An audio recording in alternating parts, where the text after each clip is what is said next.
Қуан шаттан алақай. Қуан атын келді күн. Қайырлы күн.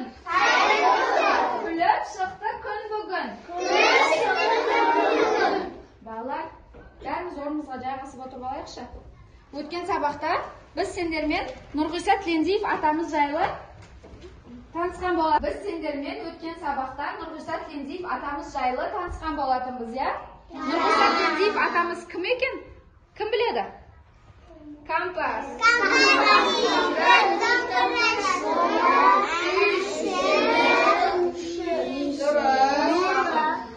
Нұрғиса Тілендиев атамыз композитор, әнші, күйші, домбырашы болған екен, я? Біз сендермен Нұрғиса Тілендиев атамыздың ата толғау күйін бәріміз тыңдайық, я?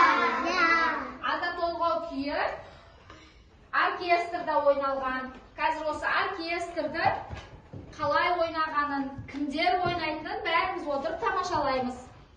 Бәріне көріп тұр ма?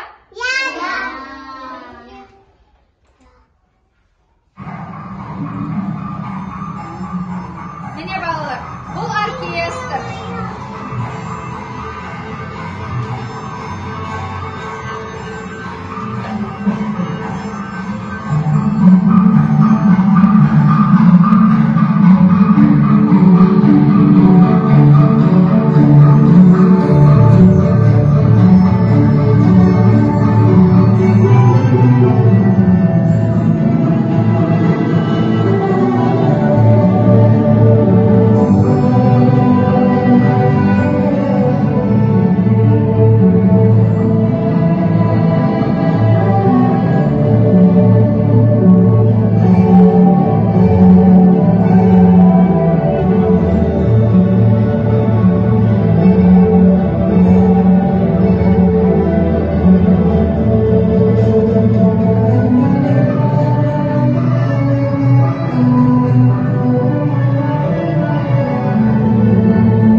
Бұл күйді қазақтың ұлттық аспаптары барлығы бір жерге жиналып, оркестр құрып, барлық аспаптардың көмегінде, дирижердің көмегінде орындалған күй екен, я балалар?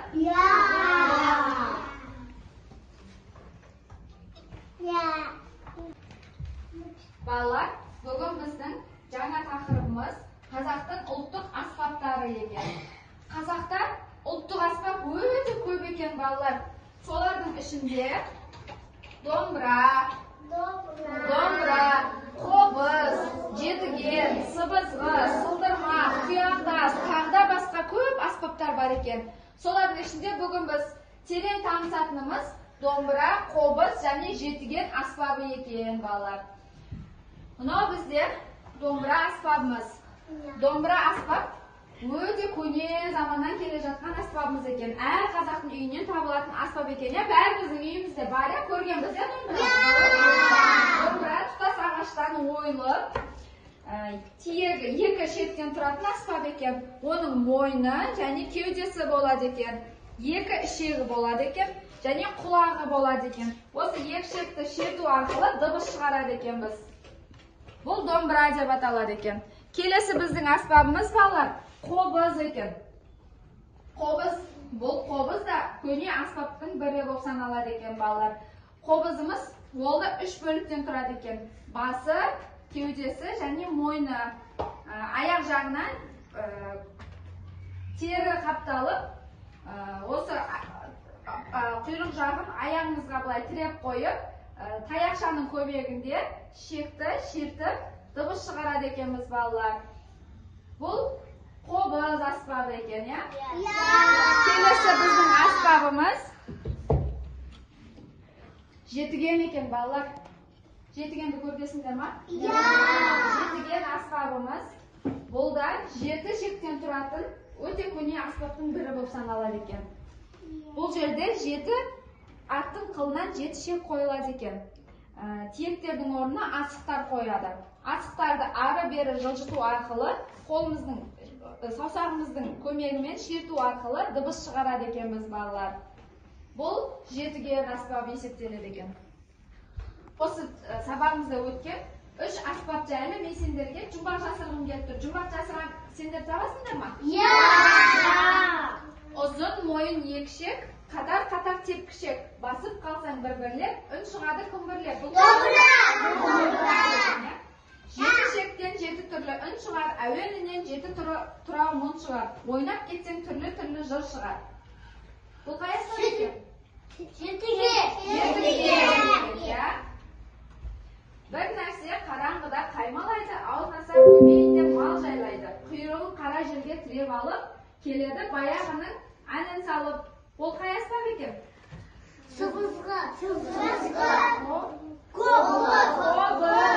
Қобыз аспап екен, Енді балалар, мен сендермен тағы да бір ойын ойнағым келіп тұр. Мен сендерге қазір дыбысын, осы өткен сабақта ұлттық аспаптардың дыбысын жасырам, сендер табасыңдар. Жарай ма? Жақсылап тыңдаймыз.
Biz dausumuzni jаттықтырып алдық, ya?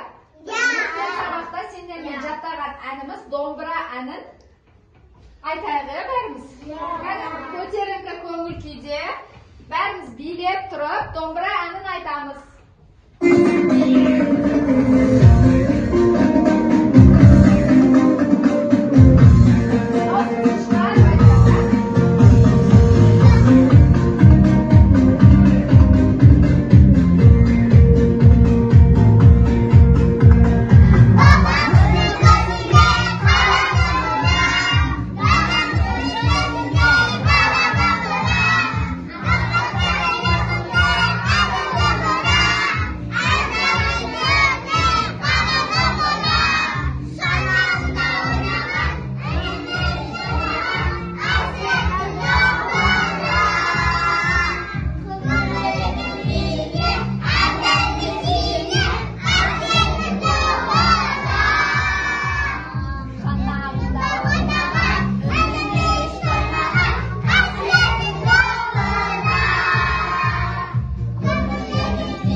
Olay bolsa, ballar домбыра әнімізді орындадық, ya, көңілді.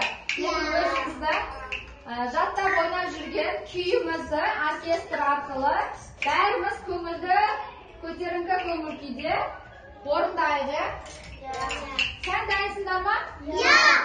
Аспаптарың дайын, ya? Күліп отырамыз. Бастаймыз.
ұйымдастырған оқу әрекетіміз өз мәресіне жетті. Сендерге үлкен рахмет. Қош сау болыңдар.